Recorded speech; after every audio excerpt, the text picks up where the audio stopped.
বিসমিল্লাহির রহমানির রহিম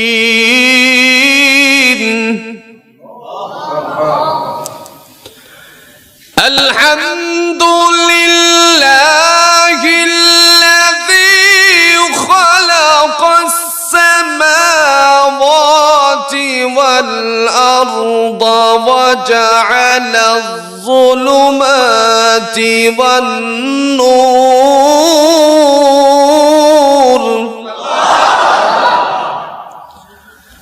ثم الذين كفروا بربهم يعدلون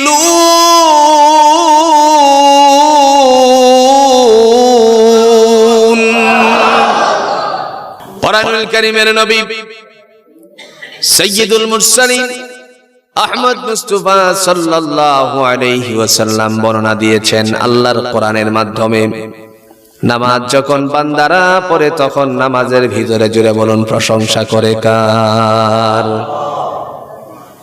ইমামের পিছনে দাঁড়িয়ে যদি নামাজ পড়েন কিংবা একাই কি আপনি নামাজ শুরু করলেন, যে অবস্থাতেই নামাজটুকু পড়েন না কেন অবশ্যই অবশ্যই আল্লাহর প্রশংসা দ্বারা শুরু করতে হবে। আমরা নামাজে পড়েছি আলহামদুলিল্লাহি রাব্বিল আলামিন,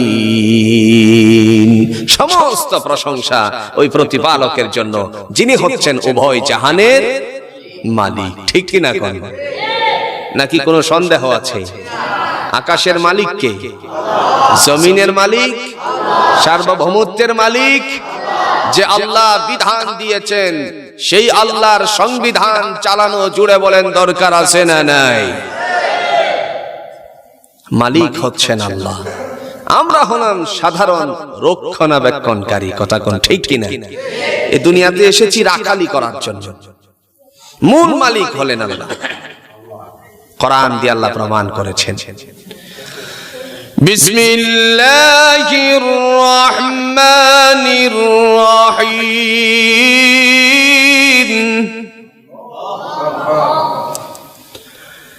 আলহামদুলিল্লাহিল্লাযী খালাকাস সামাওয়াতি ওয়াল আরদা ওয়া জাআলায الظلمات والنور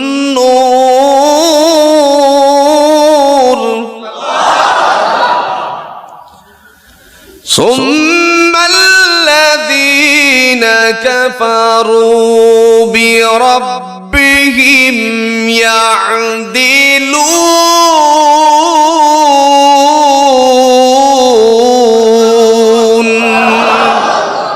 কার কথা? আল্লাহ বলছেন সূরাতুল আনআমের প্রথম নাম্বার আয়াত, সর্বাধিক প্রশংসা কেবলমাত্র কার?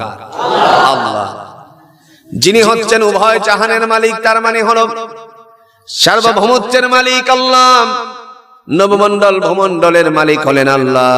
তিনি বললেন বান্দারে তোমাদের জন্য আমি দুটা জিনিসের উদ্ভব ঘটালাম, একটা হলো রাত্র দিলাম আর একটা দিন দিলাম। কেন রাত্র দিলাম, কেন দিন দিলাম? সূরাতুন নাবায় আল্লাহ বলছেন ওয়াজআলনাল লাইলা লিবাসাও ওয়াজআলনান নাহারা মাআশা, রাত্র দিয়েছি আরাম করার জন্য, দিন দিয়েছি যাতে করে তোমরা জীবিকা নির্বাহ করতে পারো। যে এখন না সুবহানাল্লাহ। তাহলে বৃষ্টি যে দিলেন, প্রশ্ন হলো বৃষ্টি যে দিলেন, আল্লাহ বলছেন বৃষ্টি কেন দেই? আল্লাযী জাআলা লাকুমুল আরদা ফিরাশান ওয়াস সামাআ বিনাআন ওয়া আনজালা মিনাস সামা'i মাআন فأخرج به من الثمرات رزقا لكم فلا تجعلوا لله أندادا فسادا وأنتم تعلمون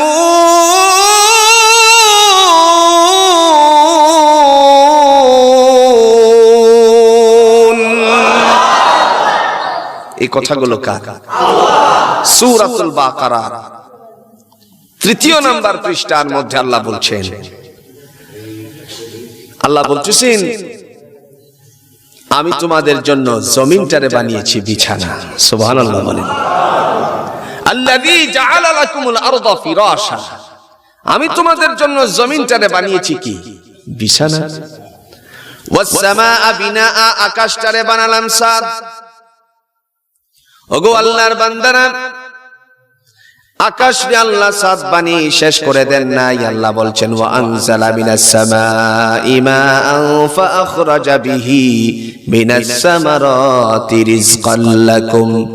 আল্লাহ বলেন এই আকাশ থেকে আমি পানি বর্ষণ করি, বৃষ্টি দিয়ে জমিনের যত ধরনের পিপাসা আছে সমস্ত পিপাসা নিবারণ করে দিয়ে আমি আল্লাহ রাব্বুল আলামিন এই জমিনের রিজিককে বর্ধিত করে দেই। এসব করেছেন কে? এসব করার মালিক কে? আল্লাহ পাক। এই জমিনে বৃষ্টি দিয়েছেন। আপনি আমি মনে মনে চিন্তা করতে পারি এত বড় আয়োজন নষ্ট হয়ে গেছে, না, আল্লাহ জীবিকা নির্বাহ বাড়িয়ে দিয়েছেন। সুবহানাল্লাহ বলেন। সারাদিন যদি আপনি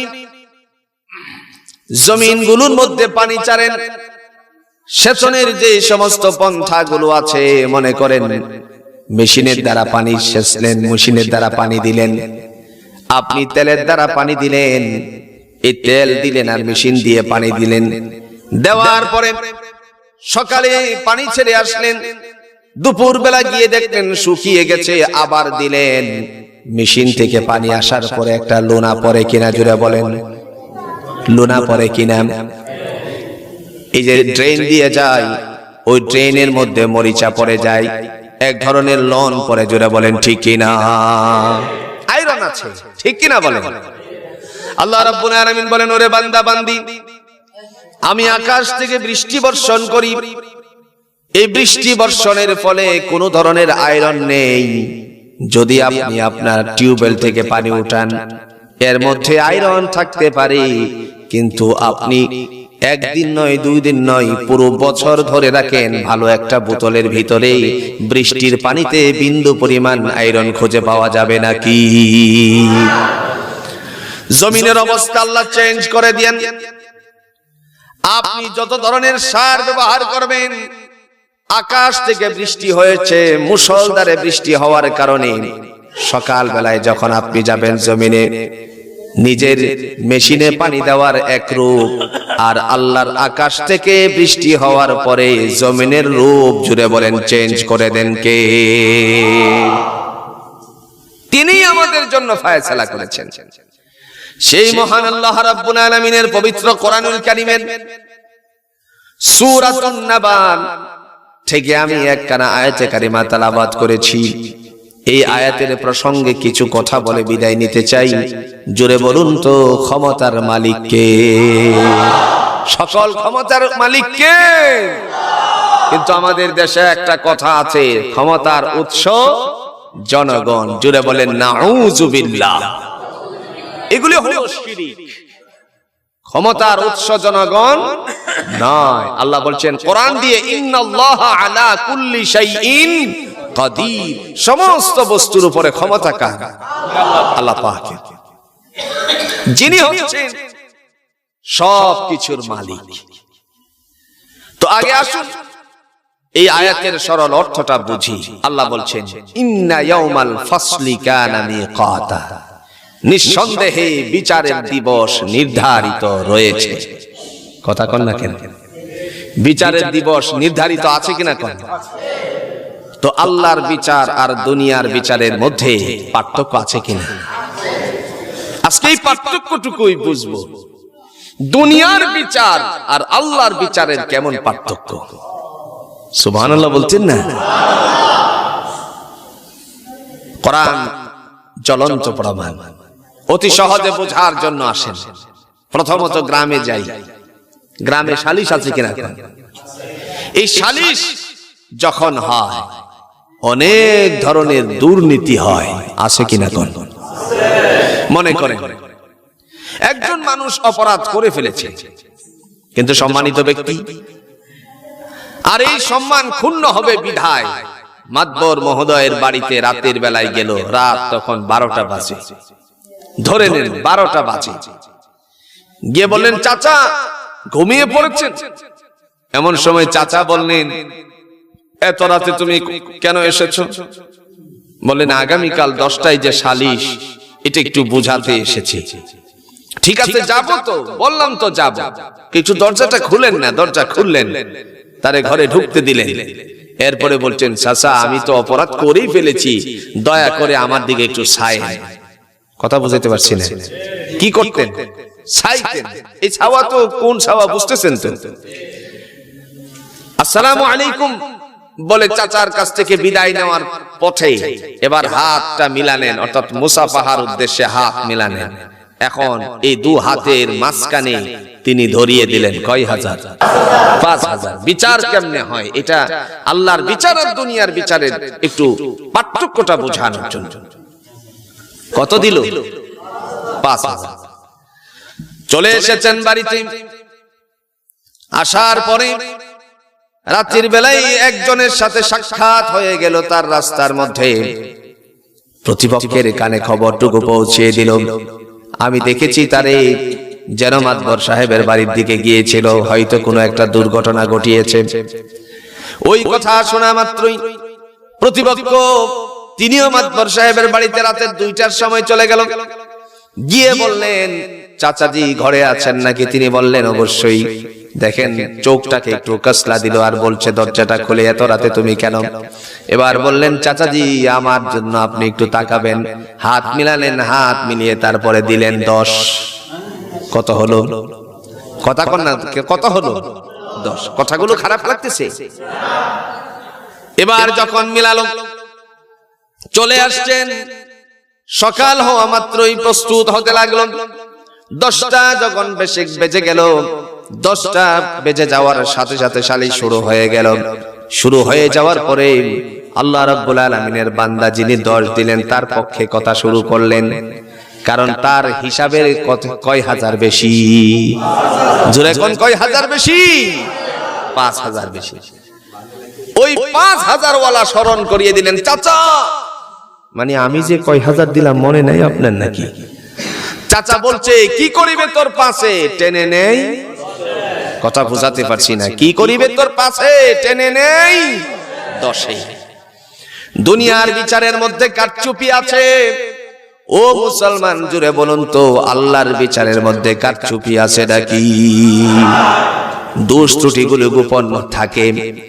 সাক্ষী যখন সাক্ষ্য দেয়, মিথ্যা ও সাক্ষী দেয়, এরকম সাক্ষী বাংলাদেশেও আছে না নাই? সাক্ষী সাক্ষ্য দেওয়ার সময় মিথ্যা ব্যবহার করলো। মনে করেন ঝগড়া হয়েছে এক জায়গায়, এখন একজন বাড়িতেই ছিল না, তারে প্রধান আসামি বানিয়ে দিয়েছে। বলছে আমি লক্ষ্য করেছি যখন তার মাথাটার মধ্যে আঘাত করে তখন আমি তাকিয়েছিলাম, অথচ সে বাড়িতেই ছিল না। এরকম হয় কিনা? মিথ্যা সাক্ষী দিয়ে দুনিয়ার জমিনে নিরপরাধ মানুষকে অপরাধী সাব্যস্ত করা যায়। জোরে বলুন তো আল্লাহর দরবারে এরকম কোন সাব্যস্ত করার সুযোগ আছে নাকি? পৃথিবীর কোন মানুষের কাছ থেকে আল্লাহ সাক্ষী নিবে না। সূরা ইয়াসিন কোরআনুল কারীমের দিল, রাসূল বলছেন প্রত্যেকটা জিনিসের আত্মা আছে, দিল আছে। কোরআনেরও একটা আত্মা আছে, দিল আছে। এই দিলটার নাম হলো সূরা ইয়াসিন। সূরা ইয়াসিন আল্লাহ রাব্বুল আলামিন ঘোষণা দিয়েছেন, আমি আল্লাহ পাক তোমাদের নিজ থেকেই সাক্ষীর বন্দোবস্ত করে রেখেছি। ঠিক কি না বলেন? কোরআন প্রমাণ করে। اليوم نختم على أفواههم وتكلمنا أيديهم وتشهد أرجلهم بما كانوا يكسبون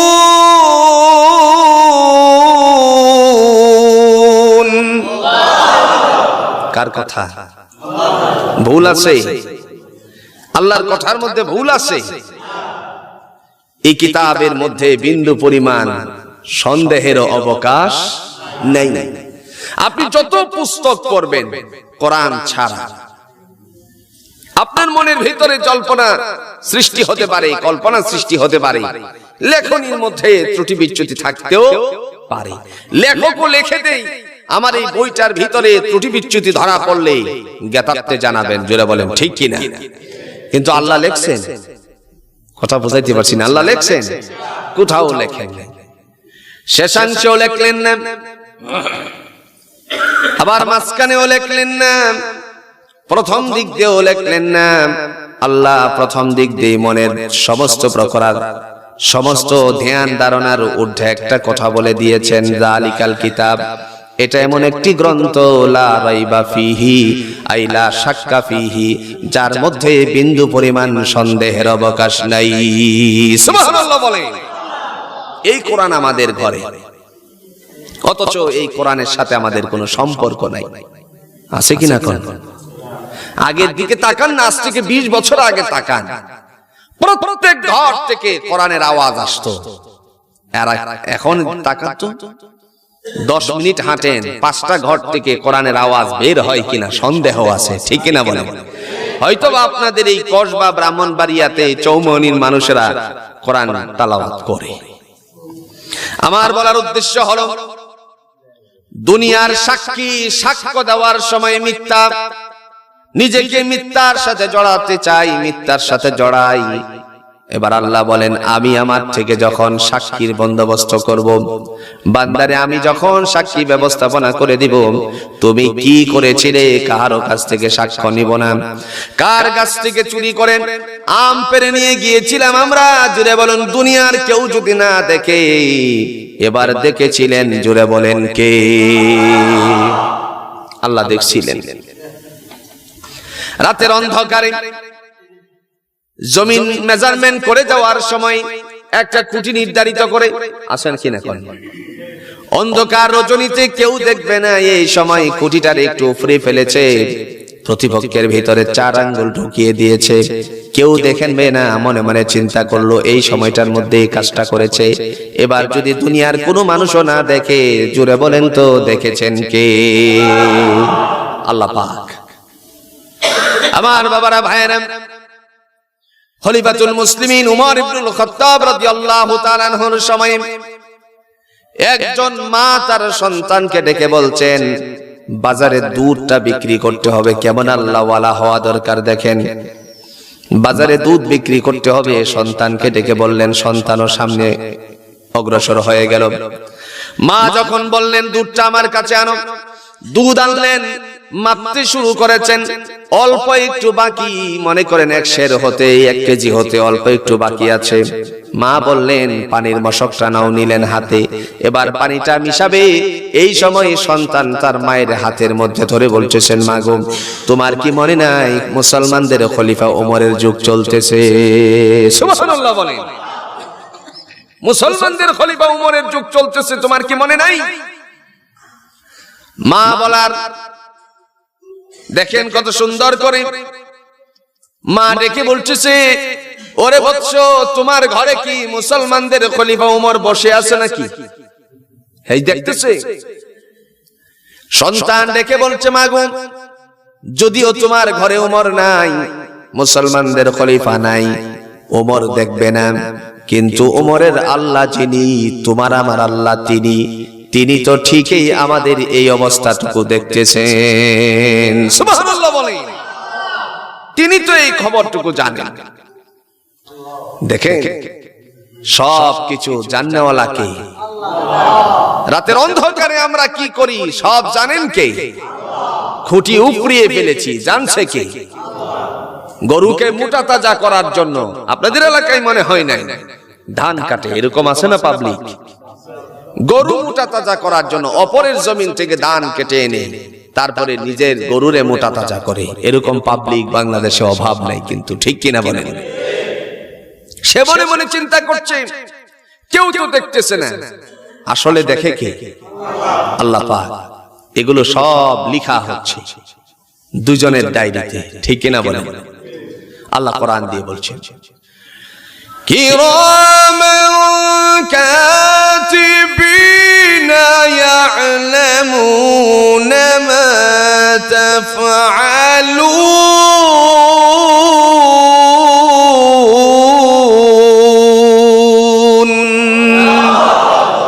আল্লাহ পাক বলেন, তোমার কাঁধে দুজন দায়িত্বশীল ফেরেশতা আছে, পৃথিবীতে ন্যায় অন্যায় যা কিছু করো সব লিপিবদ্ধ হচ্ছে, ঠিক কিনা? অডিও হচ্ছে, ভিডিও হচ্ছে, ফাইল পত্র হচ্ছে, সব কিছু একদিন আমাদের আমলনামায় আসবে, ঠিক কিনা? ওই দিন আসার সময় আল্লাহ বলবেন, দুনিয়াতে বহু মানুষের বিরুদ্ধে মিথ্যা সাক্ষী দিয়েছিলে রে বান্দা। কথা বুঝতে পারছেন? কথা বুঝতে পারতেছেন? দুনিয়াতে বহু মানুষের বিরুদ্ধে মিথ্যা সাক্ষ্য দিয়েছিলেন, নিরপরাধ মানুষকে অপরাধী সাব্যস্ত করেছিলেন। আজকে তোমার জন্য আমি আল্লাহ হিসাবের খাতা টান দিয়েছি। দুনিয়ার সাক্ষী আমি নেব না, তোমার সাথে দেহের মধ্যে যা ফিটিং করেছিলাম তার থেকে সাক্ষীর বন্দোবস্ত করে রেখেছি। আল্লাহ সেদিন বলবেন, দুনিয়াতে কথা বলার জন্য জবান দিয়েছিলাম, মুখ দিয়ে কথা বলবে, এই জন্য আমি সুন্দর করে একটা মুখ দিয়েছিলাম রে বান্দা, জিহ্বা দিয়েছিলাম, জিহ্বা গুড়িয়ে গুড়িয়ে কথাগুলো আমরা বলছি। আল্লাহ পাক সেদিন বলবেন, আল ইয়াউমা নাখতিমু আলা আফওয়াহিহিম, ওরে বান্দা দুনিয়াতে যার দ্বারা কথা বলতে এই কথা বলার শক্তিটা কেড়ে নিলাম, তার মানে মুখের মধ্যে মোহর মেরে দিবেন কে? অতুকাল্লিমুনা আইদিহিম, আল্লাহ সেদিন আমাদের হাতের জবান খুলে দিবেন। ও মুসলমান, জোরে বলুন তো, এই কথাগুলো কোরআনের ভিতরে আছে না নাই? সেদিন আল্লাহ রাব্বুল আলামিন হাতের জবান খুলে দিলে পরে হাত হয়তোবা পক্ষে সাক্ষী দিবে, নয়তোবা বিপক্ষে চলে যাবে। যদি পক্ষে থাকে তাহলে তো কোনো কথাই নাই, আনন্দের কোনো শেষ নাই। বিপক্ষে চলে গেলে জুড়ে বলুন তো উপায় আছে নাকি? ধরা খেয়ে গেলে পরে উপায় নাই। গ্রামের একটা কথা আছে, হিসাব নিকাশ যেদিন কান্নাকাটি, কথা কন্যাকে কান্নাকাটি সেই দিন। এই হিসাব নিকাশের দিনে আমরা বুঝবো কে কতটুকু কি করেছিলাম। আল্লাহ পাক আমাদের জন্য নির্ধারিত করে দিয়েছেন, কোরআন দিয়েছেন, নামাজে পড়েছি আমরা, নামাজে পড়ি একটা, বের হয়ে করি আরেকটা। নামাজে পড়ছি, ফামান ইয়ামাল মিসকালা যাররাতিন খায়রান ইয়ারাহ ওয়া মান ইয়ামাল মিসকালা যাররাতিন শাররান ইয়ারাহ। পড়ছি কিনা বলেন? নামাজে পড়লাম, যাররা পরিমাণ, অনু পরিমাণ, সরিষা দানা পরিমাণ যদি কেউ নেক আমল করে, তার আমল নামে এটা উঠিয়ে দিবেন কে? আরো জোরে বলেন, উঠিয়ে দিবেন কে? আল্লাহ পাক। যেদিন হিসাব নিকাশ শুরু হয়ে যাবে, খাতা টানবেন আল্লাহ, আমল নামার খাতা, সেদিন আমাদের সকলকেই বুঝিয়ে দিবেন সব কিছু। আমার বাবারা, ভাইয়েরা, রাসূলুল্লাহ সাল্লাল্লাহু আলাইহি সাল্লাম এই জন্য বারবার বলেছেন, ও আমার আল্লাহর বান্দা বান্দি, অবশ্যই অবশ্যই জীবনটারে সুন্দর করে সাজান, কারণ কোরআন আছে যেখানে আমরাও থাকবো সেখানে। জুড়ে বলেন ঠিক কিনা? আল্লাহ পাক রব্বুল আলামিন ওই দিনে আমাদের কাছ থেকে হিসাব নেবেন। হিসাব নেওয়ার সময়ে যাররা যাররা করে হিসাব নেবেন। দুনিয়ার জমিনে আমরা কি করেছিলাম সবই হিসাব হয়ে যাবে। ওই দিন একজনও এক কদম সামনে যাওয়ার কোনো ক্ষমতা নাই। কার বিরুদ্ধে কখন ফোন দিয়ে আটকিয়েছিলাম, কার বিরুদ্ধাচরণ করেছিলাম, সব কিছুরই হিসাব আল্লাহর কাছে আছে। এজন্য আল্লাহ রাব্বুল আলামিন বলেন, দুনিয়ার দিনে যা করেছিলাম কিয়ামতের ময়দানে আমি আল্লাহ নিজে সিংহাসনের মালিক। ঠিক কিনা বলেন? দুনিয়ার সিংহাসন ক্ষণস্থায়ী, পরকালের সিংহাসন চিরস্থায়ী। ওই সিংহাসনের মালিক আল্লাহ হয়ে বলবেন,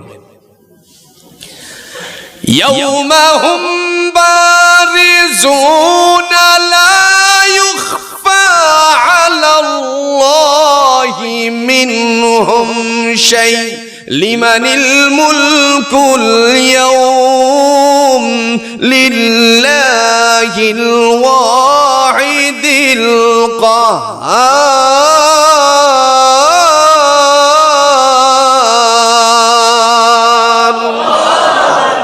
কার কথা আল্লাহ বলছেন দুনিয়াতে যত ত্রুটি বিচ্যুতি গুলো গোপন রাখছিলা গোপনই করে রাখছিলা প্রকাশ পাইবে না মনে করেছিলা কিন্তু আমি আল্লাহর কাছে সব প্রকাশিত ঠিক কি না কোন আল্লাহ সেদিন বলবেন লা ইউখফা আলাল্লাহি মিনহুম শাই কাহারও কোনো দোষ ত্রুটি গোপন থাকবে না কিয়ামতের ময়দানে সব কিছু প্রকাশ করে জুড়ে বলুন তো গোপন প্রকাশ করে দিবেন কে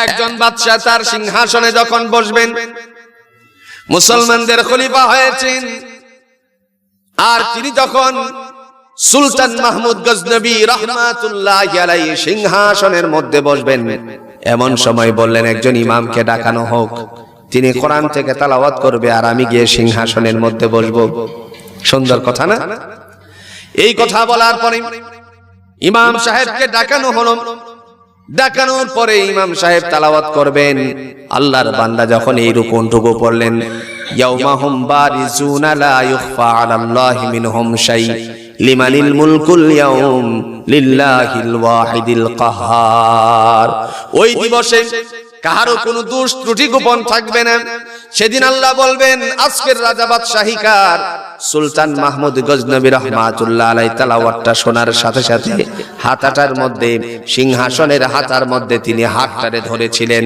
কাঁপতে কাঁপতে জমিনে পড়ে গিয়েছেন সেজদার মধ্যে পড়ে গিয়ে আল্লাহর কাছে রোনাজারি শুরু করে দিলেন বলতে লাগলেন আল্লাহ দুনিয়ার কত দিনের অল্প দিনের ক্ষমতা আমি পেয়েছি না জানি আমার থেকে কত ধরনের ভুল ত্রুটি হয়ে যায় গো আল্লাহ সমস্ত ত্রুটি বিচ্যুতিকে মার্জনা করে দিয়ে ন্যায় প্রতিষ্ঠা করার জন্য আমাকে তৌফিক দান করে দিও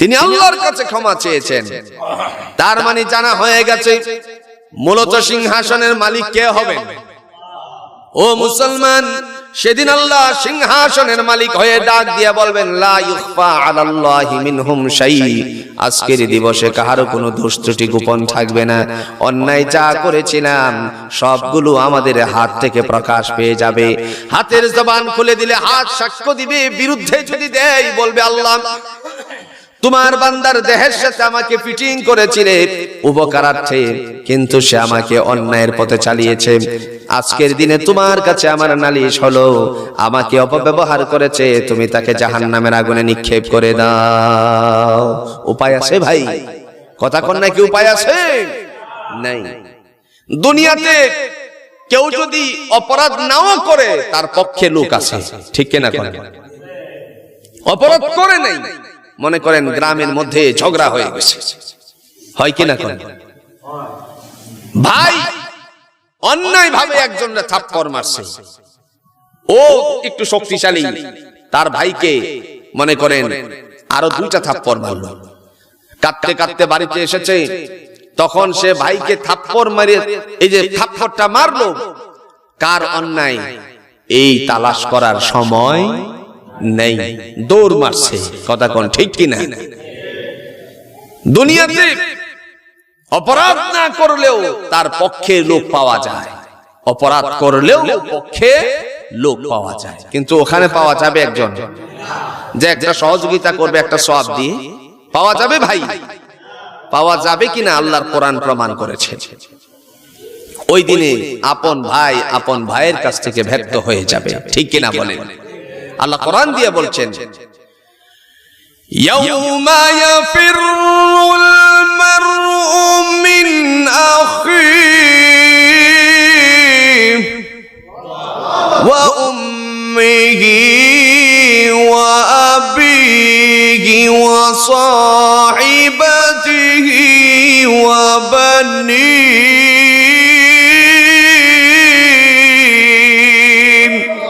ইলা আখিরিল আয়াত আল্লাহ বলবেন বিপদে পড়ছো যাও একটা সওয়াব কোথাও থেকে আনতে পারো কিনা দৌড়াও দৌড় একটা মারলো মনে পড়ে গেছে ভাইয়ের কথা, মায়ের কথা কিয়ামতের ময়দানে আগে আসবে না, বাবার কথা কিয়ামতের ময়দানে আগে আসবে না। ধরা খেয়ে গেলে ভাইয়ের কথা প্রথমত মনে পড়ে যাবে। আল্লাহ বলবেন ইয়াউমা ইয়াফিরুল মারউ মিন আখি, যাও গিয়ে দেখো তোমার ভাইয়ের কাছ থেকে কোনো একটা সওয়াব আনতে পারো কিনা। দৌড় দিয়ে ভাইয়ের কাছে গেলে বলে, যদি বলে ভাইয়া দুনিয়ার জিন্দেগিতে অন্যায় করেছিলাম, আমি জাস্টিফাই করলে না, তারপরে প্রতিপক্ষের উপর আক্রমণ করে বসছিলাম, আজকে আমি বিপদে পড়েছি, আমার বিপদে তুমি একটু এগিয়ে আসো। ভাই বলবে কে তুমি আমার কাছে ভাইয়ের দাবি নিয়ে উপস্থিত হয়েছো? দুনিয়ার জিন্দেগিতে আমার কোনো ভাই ছিল না। ভাই ব্যর্থতা প্রকাশ করবেন, অস্বীকার করবেন, দৌড় দিবি মায়ের কাছে যাবে। মায়ের কাছে যাওয়ার পরে মা বলবে কে গো তুমি আমার কাছে সন্তানের দাবি নিয়ে উপস্থিত হয়েছ? দুনিয়াতে আমার কোনো সন্তানই ছিল না, উপায় আছে ভাই? বাবার কাছে দৌড়ে গেলে বাবা একই কথা বলবেন, আত্মীয় স্বজনদের কাছে গেলে একই কথা আসবে। এইভাবে নিরাশ হয়ে যাবে। সেই দিন আমাদের জোরে বলেন মালিককে। আমরা একটু জিকির করি লা ইলাহা ইল্লাল্লাহ, জোরে জোরে। যেমন তুমি দিলে জমিন, দিয়েছো আসমান, সুখের সমাজ গড়তে দিলে তেমনি কোরআন। ঠিক কিনা বলেন? সমাজ গড়তে আল্লাহ কি দিয়েছেন? জোরে কোন কি দিয়েছেন? আজকে যদি এই সমাজের মধ্যে আল্লাহর কোরআনের একটা আইন চালু থাকতো, আস-সারিকু ওয়াস-সারিকাতু ফাখতু আইদিয়াহুমা, চোর এবং চুরিকারীর উভয়ের হাত কেটে দাও। আগামীকাল এক চোর ধরা পড়লেন, বাইতুল মুকাররমের সামনে যদি কোরআনের আলোকে হাত কেটে দেওয়া হতো, গোটা বাংলাদেশের চোরগুলো আল্লাহর ওলিতে পরিণত হয়ে যেত। কথা কোন ঠিক কিনা? এই কোরআন হচ্ছে মানব জাতির জন্য কল্যাণকর। আজকে এই কোরআনের আইন নেই। চুরে চুরি করে বাহিরে মাল ফেলে রেখে তারপরে আপনি ঘুমিয়ে থাকতে পারতেন যদি কোরআন থাকতো, অনুশাসন থাকতো। জোরে বলেন ঠিক কিনা? আজকে ডাকাত ডাকাতি করে কোনো সুযোগ নেই, কারণ ডাকাতও আল্লাহর ওলিতে পরিণত হয়ে যেত। সুবহানাল্লাহ বলছেন না? আমরা তালা দিয়ে মসজিদের এই যে কতগুলো গ্রিল ফিটিং করেছেন, গ্রিল দিয়েছেন, কেসিগেট দিয়েছেন, আবার ভিতর দিয়ে সুন্দর করে আপনার গ্লাসের দরজাও ফিটিং করেছেন। যদি জিজ্ঞেস করি এতগুলো ফিটিং এর কারণটা কি, একটাই জবাবে আসবে, যাতে করে মাইক চুরি না হয়। ঠিক কিনা বলেন? ফ্যান যেন ছুটে না যায়। এটা আমার বাস্তবতার একটা অভিজ্ঞতা আপনাদেরকে বলি। আমি যে মসজিদে জুমা পড়াই, আমার চোখের সামনে দিয়ে ব্যাটারি চুরি করে দুইটা নিয়ে গেছে। আচ্ছা বলেন তো, এগুলো তো আমার দেখার কোনো বিষয় না। সে নিয়ে যাচ্ছে, একটু পরে আমাকে খাদেমে বলল হুজুর ব্যাটারি তো নিয়ে গেছে। আরে বলো কি, একটু আগে দেখলাম দুইটা ব্যাটারি আমার সামনে দিয়ে নিয়ে গেছে, কিন্তু আমি তো জানি নাই এটা যে মসজিদের ব্যাটারি। যদি জানতাম নিতে পারতো? কথা কোন নাকি নিতে পারতো? নিতে পারতো না। এই যে সমস্যাগুলো হচ্ছে, যদি কোরআন থাকতো, কোরআনের এই কথাগুলো রীতিনীতি চালু থাকতো, তাহলে চোর কখনো চুরি করতো না। সুখের সমাজ গড়তে দিলে তেমনি কোরআন, তোমার দয়ায় ফুরান, দয়ায় ফুরান, দয়ায় ফুরান। বৃষ্টি ঢেলে জীবন দিলে, শুকনো মাটির বুকে আদর সোহাগ দান করেছ নানা রঙের দুঃখে দান করেছ তেমনি তুমি দান করেছ তেমনি তুমি জ্ঞান আর বিজ্ঞান দয়ায় ফুরান দয়ায় ফুরান তোমার দয়ায় ফুরান দয়ায় ফুরান দয়ায় ফুরান লা ইলাহা ইল্লাল্লাহ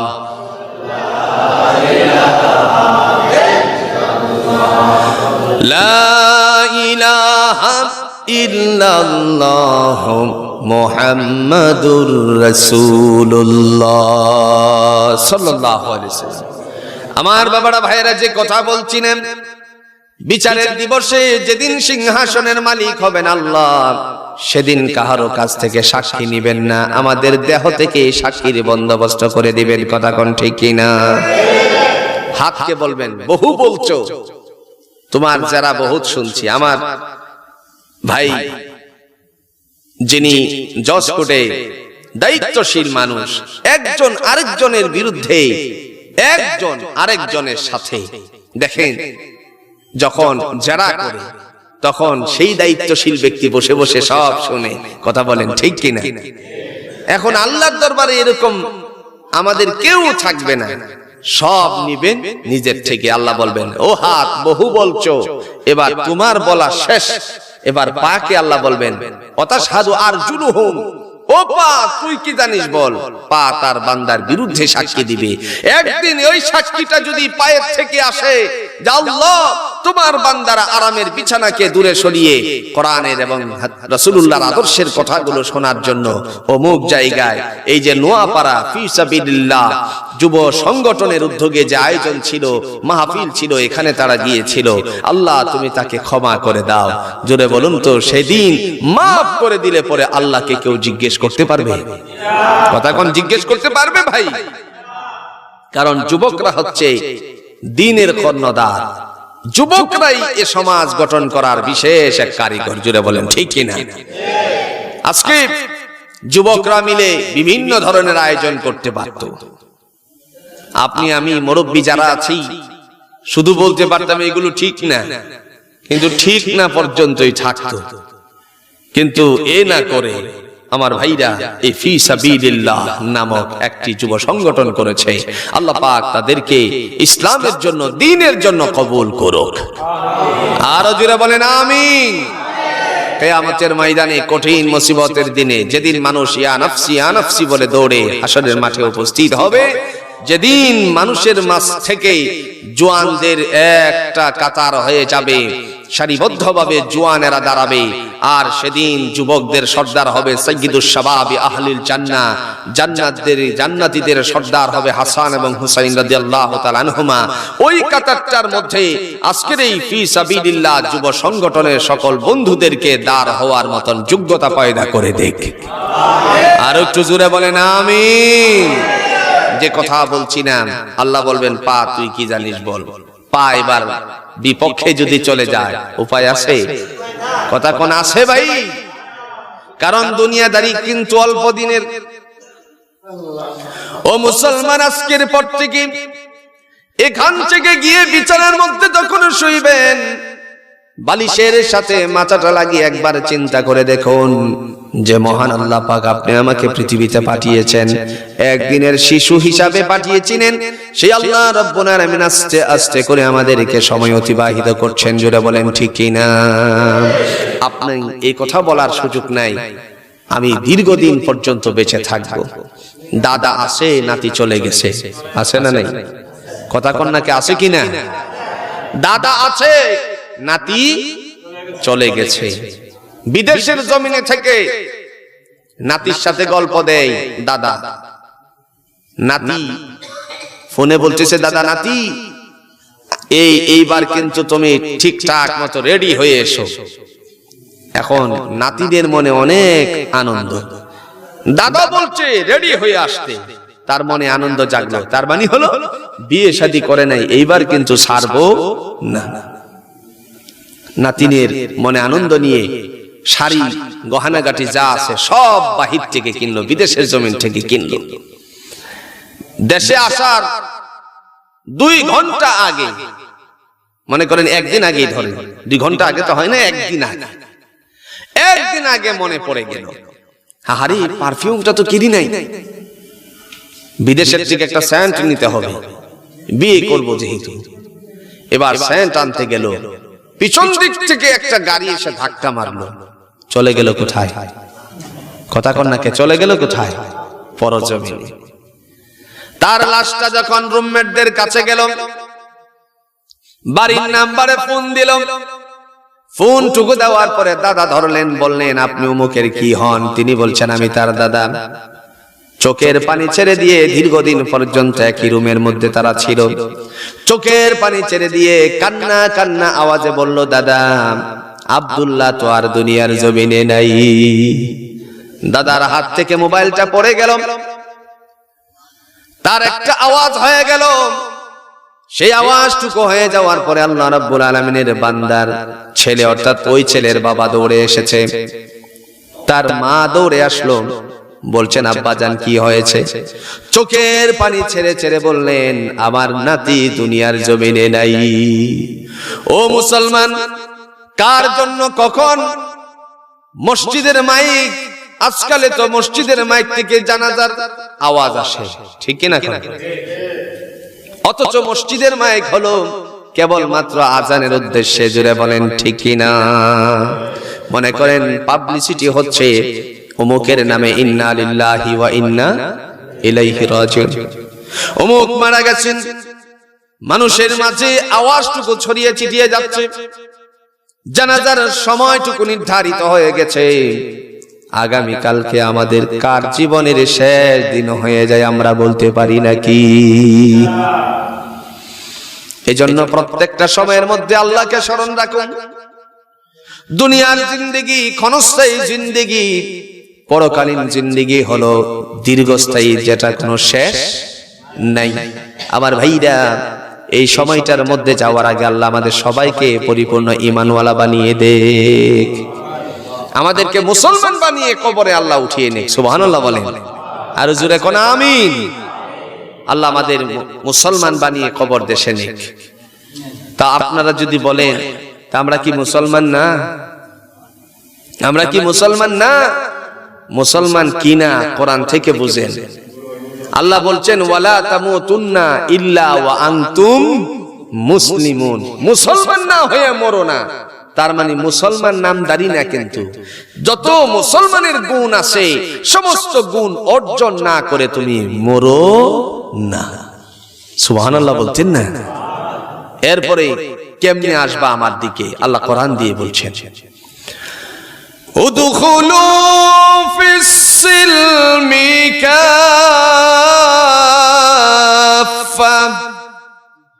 ওয়ালা তাত্তাবিউ খুতুওয়াতিশ শাইতান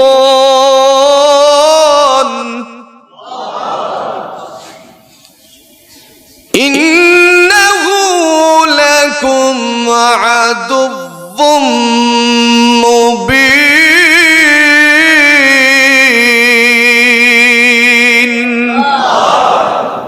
ভাই, এতগুলো মানুষের আল্লাহু আকবার দিলে তো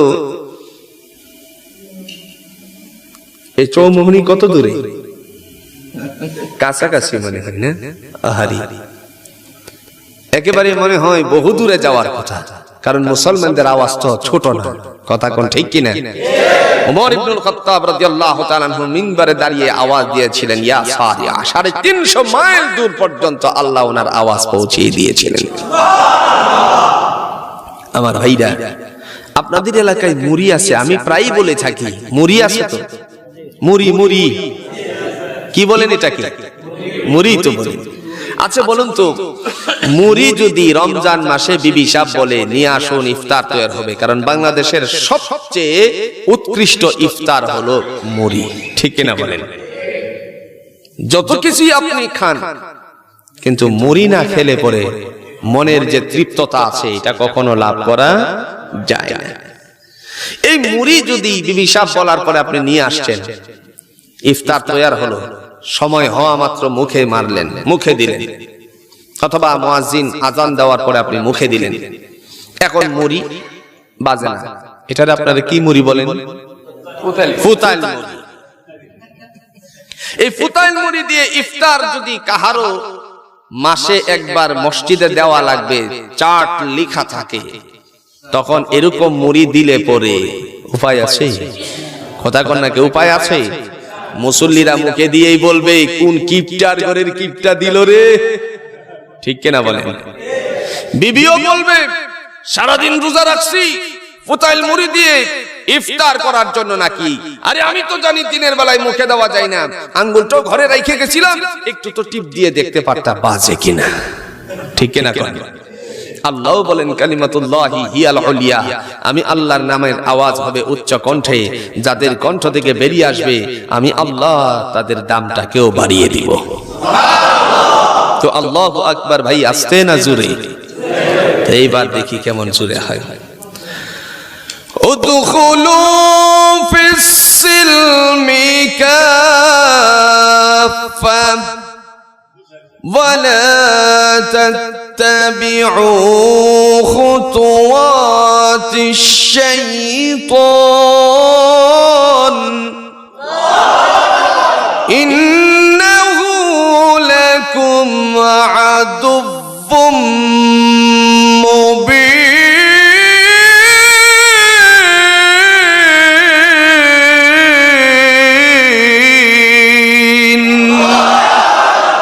মারহাবা। আল্লাহ বলছেন উদখুলু ফিস সিলমি কাফা, প্রবেশ করো ইসলামের মধ্যে পরিপূর্ণ রূপে। ওয়ালা তাত্তাবিউ খুতুওয়াতিশ শাইতান, খবরদার ইবলিসের পদাঙ্কন করো না, সে তোমাদের ইন্নাহু লাকুম আদুউম মুবিন, সে তোমাদের প্রকাশ্য না বন্ধু? কথা কন নাকি, বন্ধু না শত্রু? শত্রু। আরে ভাই, শত্রু যে কোন দিক দিয়ে আসবে আপনি আমি কখনো চিন্তাও করতে পারবো না। আদম আলাইহিস সালাতু ওয়াস সালামকে সিজদা করার হুকুম করেছিলেন কে? আল্লাহ পাক। ইবলিস সিজদা করছিল? কথা কন নাকি, সিজদা করছিল? সমস্ত মালায়েকারা সিজদা করলো, কিন্তু করলো না কে? ইবলিস। আল্লাহ তারে প্রশ্ন করেছেন, আল্লাহ তাকে জিজ্ঞেস করেছেন। সূরা সাফের মধ্যে আল্লাহ ঘোষণা করেন, ক্বালা ইয়া ইবলিসু মা মানা'আকা আন তাসজুদা লিমা খালাকতু বিয়াদাইয়া আস্তাকবারতা আম কুনতা মিনাল আলিন।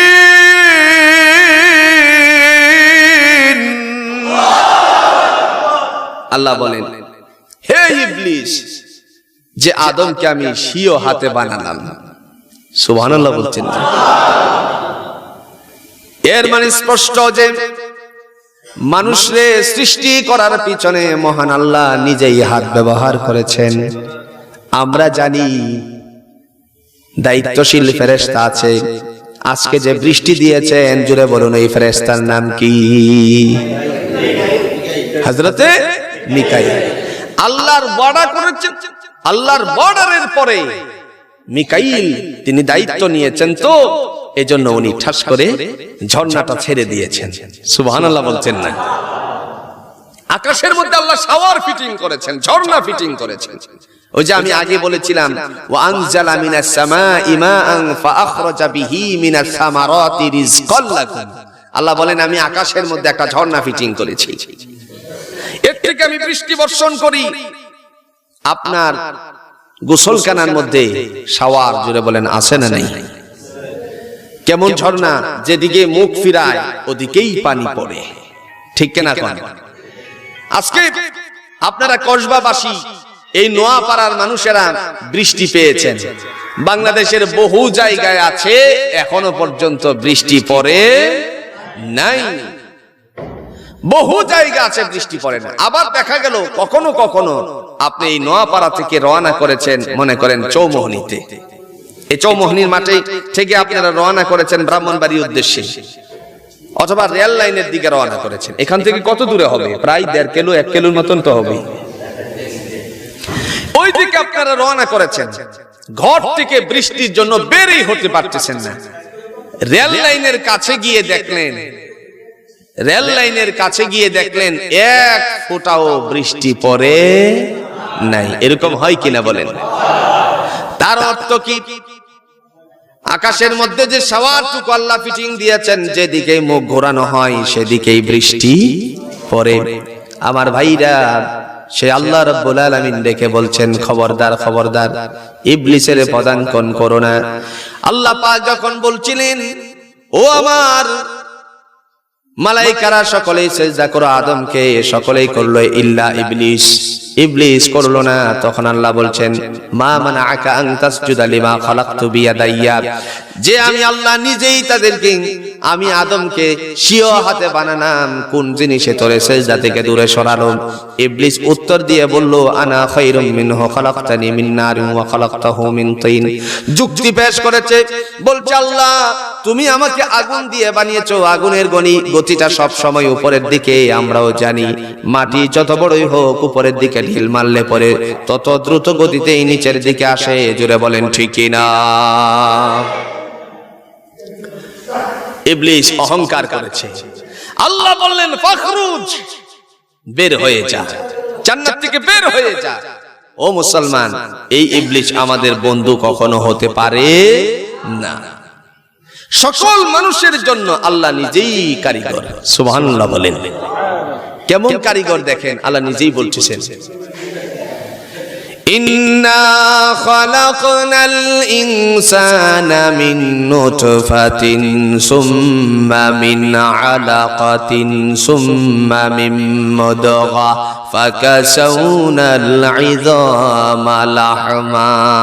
আল্লাহ বলেন, প্রথমত পিতার পৃষ্ঠদেশ থেকে মাতৃজঠরে নাপাক 1 ফোঁটা শুক্র যখন প্রবেশ করান, সূরাতুদ দাহরে আল্লাহ বলছেন, আল্লাহ পাক ঘোষণা দিয়েছেন আমসাজ বলে, সারাংশ থেকে যাচাই বাছাই করে আল্লাহ রাব্বুল আলামিন মাতৃজঠরে শুক্রটুকু প্রবেশ করানোর সাথে সাথে তার মুখটারে লাগিয়ে দেন, যাতে করে বিন্দু পরিমাণ যার ভিতরে প্রবেশ না করতে পারে।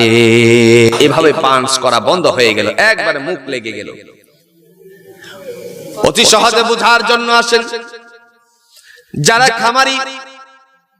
খামারের মধ্যে মুরগি পালে, যেই সমস্ত রক্ষণাবেক্ষণকারীরা আছে, মনে করেন তাদের যেই সমস্ত কামলারা আছে, ভিতরে যাওয়ার সময় একটা পানি দিয়ে পাটারে ধৌত করে যায়, এর মধ্যে মেডিসিন দেওয়া আছে যাতে করে বাহির থেকে জার প্রবেশ না করতে পারে, ভাইরাস যেন ভিতরে না যেতে পারে। আল্লাহ বলেন, ও বান্দা বান্দি, আমি এত সুন্দর করে দিলাম, সেটা হচ্ছে ইনটেনসিভ কেয়ার ইউনিট।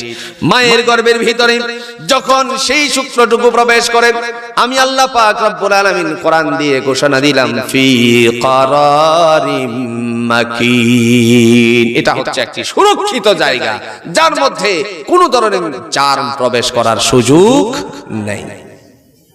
আমি 40 দিন পর্যন্ত তার এখানে অবস্থান ঘটালাম। অবস্থান করানোর পরে আস্তে আস্তে করে যখন সময়টা পাস হয়ে গেল, রক্তের চাক্কার রূপে রূপান্তরিত করলাম রে বান্দা বান্দি। এরপরে আস্তে আস্তে করে 40 অতিবাহিত হলো, গোশতের টুকরা বানালাম।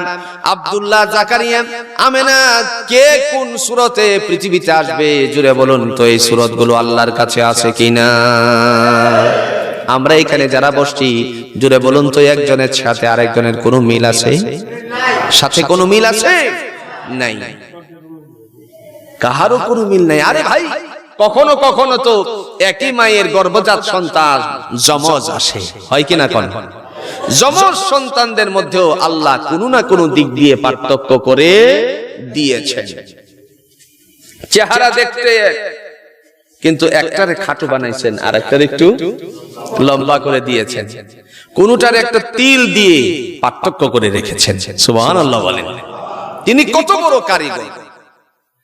তিনি বলছেন, বান্দারে আমি যে সৃষ্টি করলাম, এই স্রষ্টাকে তুমি কেমনে ভুলে রইলা?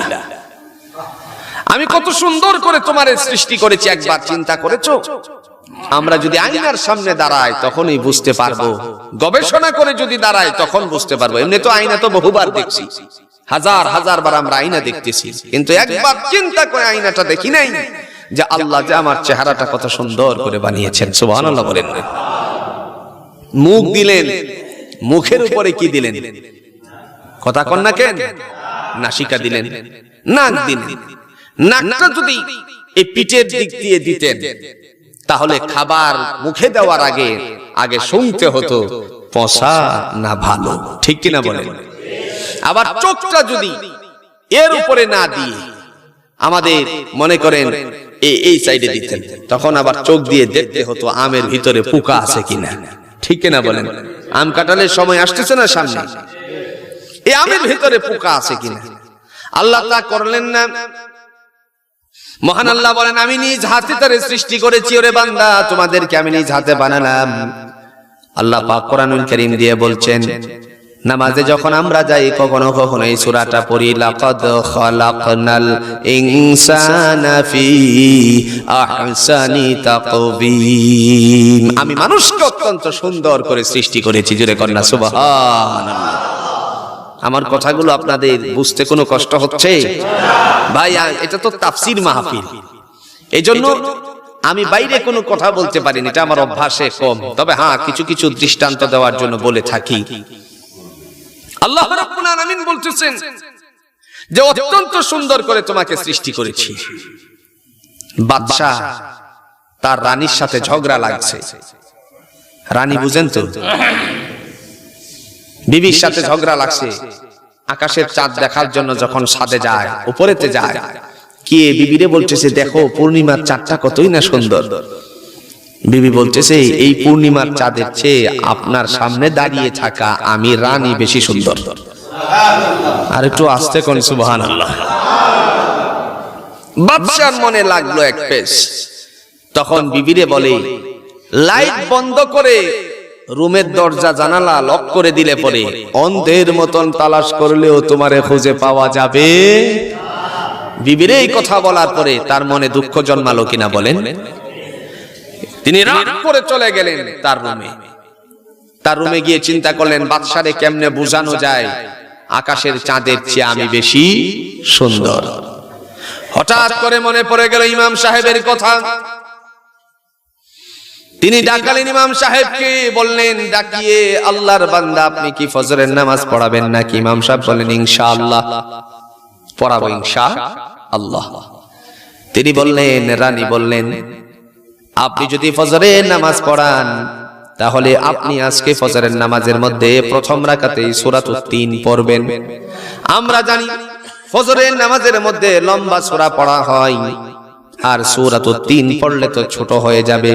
রানী বলেছে এই জন্য আর কোনো কথা চলে না। নেতারে যদি সুজা না করা যায়, নেতার বিবিরে ধরলে পরে সুজা হয়ে যায়। আছে কিনা বলেন? নেতারে যদি ঠিক না করতে পারেন, নেতার বিবিরে ধরেন, দেখবেন সব ঠিক হয়ে গেছে। কারণ এই জায়গায় নেতার কোনো ফার্ম বুঝেন তো নাই, হাওয়া নাই। নেতাও এই জায়গায় ল্যাপস। এবার বিবি বলছে তো, ইমাম সাহেব বললেন ঠিক আছে, চলে গেলেন। রাতটা কোন রকম খাটতে লাগলো। ফজরের সময় হয়ে গেল, মুয়াজ্জিনে আজান দিল। আজান দেওয়ার পরে আল্লাহর বান্দা সময় হওয়ার পূর্ব মুহূর্তে বাদশা মসজিদের দিকে রওনা করেছে। এক পর্যায়ে যখন জামাতের সময় হয়ে গেল, তখন এই সময়টুকুর মধ্যে ইমাম সাহেব ইকামতের পরে আল্লাহু আকবার বলে হাত বাঁধলেন, ছানা পড়লেন, তাউজ পড়লেন তিনি সূরাতুল ফাতিহা। এবার শুরু করছেন,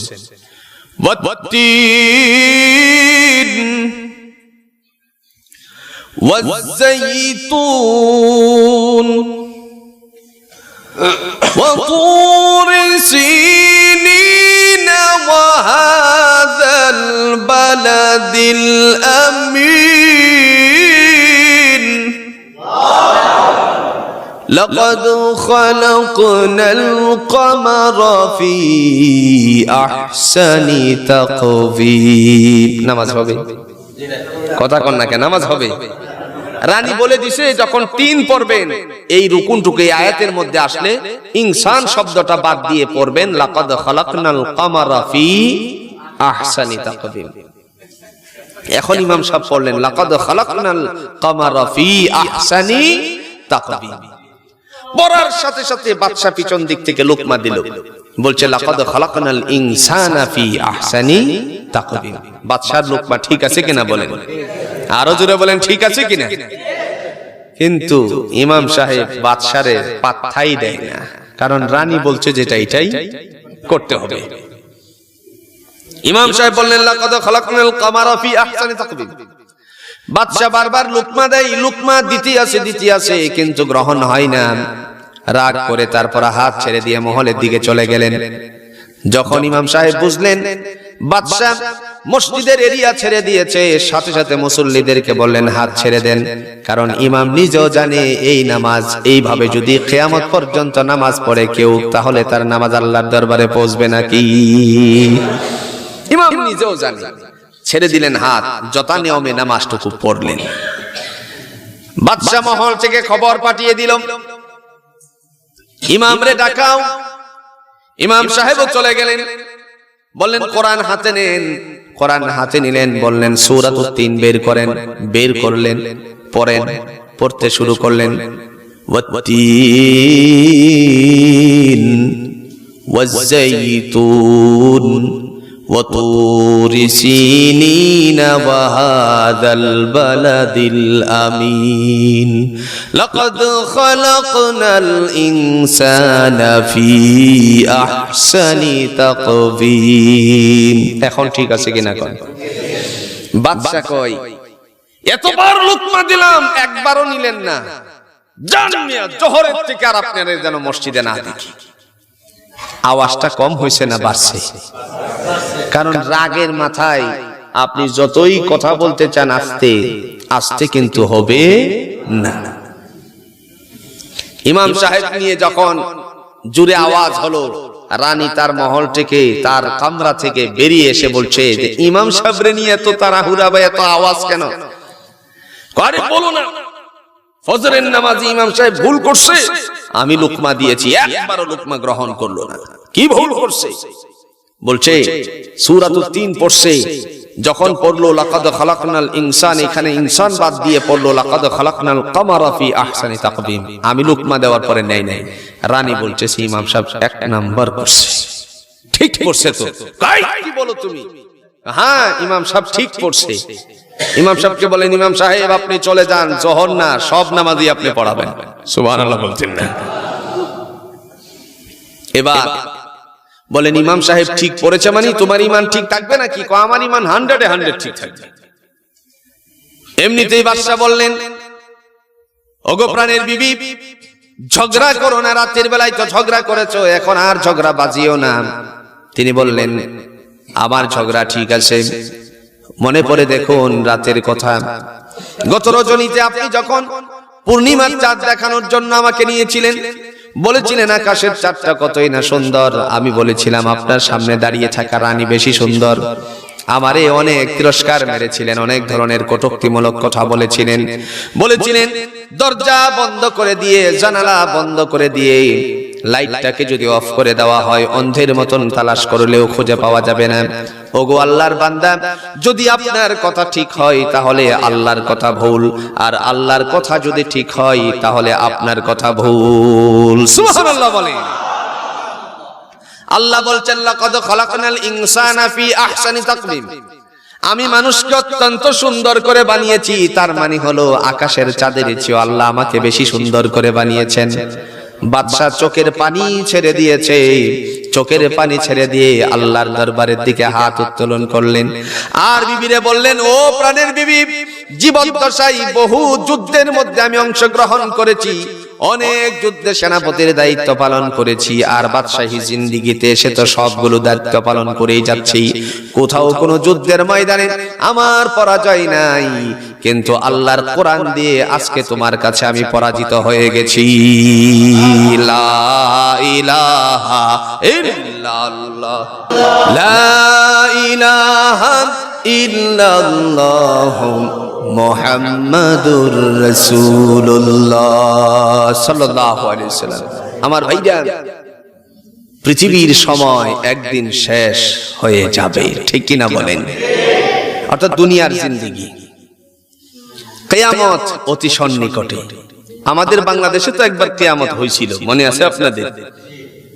কথা বুঝাইতে পারছি না। ওই যে 1900, এই যে দেখেন, আমি 1900 বলছি আর একজন 71 বলেই ফেলেছে। 2001 মে মাসের 5 তারিখ দুনিয়া একবার কিয়ামত হয়েছিল, মনে পড়ে আপনাদের? আহারে, বাংলাদেশের বহু অঞ্চলের মানুষেরা মুরগির উপরে তুফান চালাইছে। ওই যে মহিলারা ঘরে মুরগি পালে না, হাঁস মুরগি, আমি বাজারে গিয়ে দেখলাম মাছ ডালাই পড়ে আছে, বিক্রি হচ্ছে না। আমি জিজ্ঞেস করলাম, বাবু ঘটনা কি? আপনার কি মনে নাই? আপনি কি শুনেন নাই? অমুক গ্রামে মানুষেরা হাঁস মুরগি দিয়ে জীবন চালাইতেছে, মানে হাঁস মুরগির উপরে তুফান চালাইতেছে। কারণ হাঁসও মরবে, মুরগিও তো মরে, লাভটা কি? পেটে দিয়ে দেই, আমরাই মরে যাবো। বলুন তো, কিয়ামত হয়েছিল? কথা কোন নাকি? কিয়ামত হয়েছিল? হয় না। এই কথা ছড়িয়ে ছিটিয়ে যাওয়ার কারণে সম্ভাব্য কথা।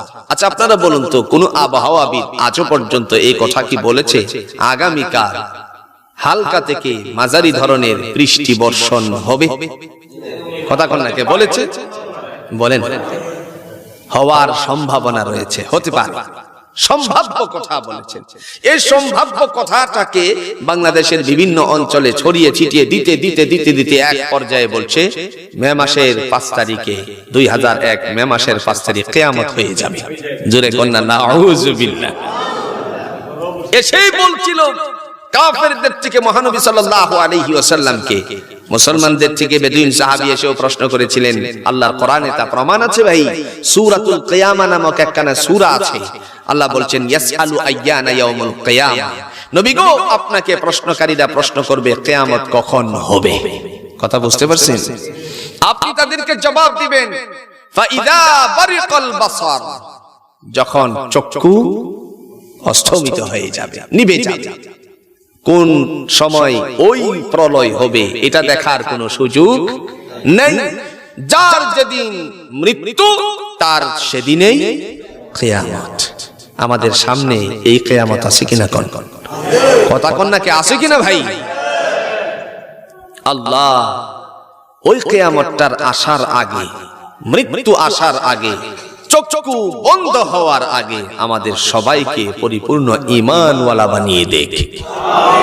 আমাদেরকে কোরআন মেনে চলার তৌফিক দান করো।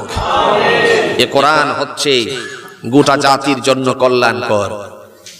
আর এই কোরআন কেন আল্লাহ অবতীর্ণ করলেন?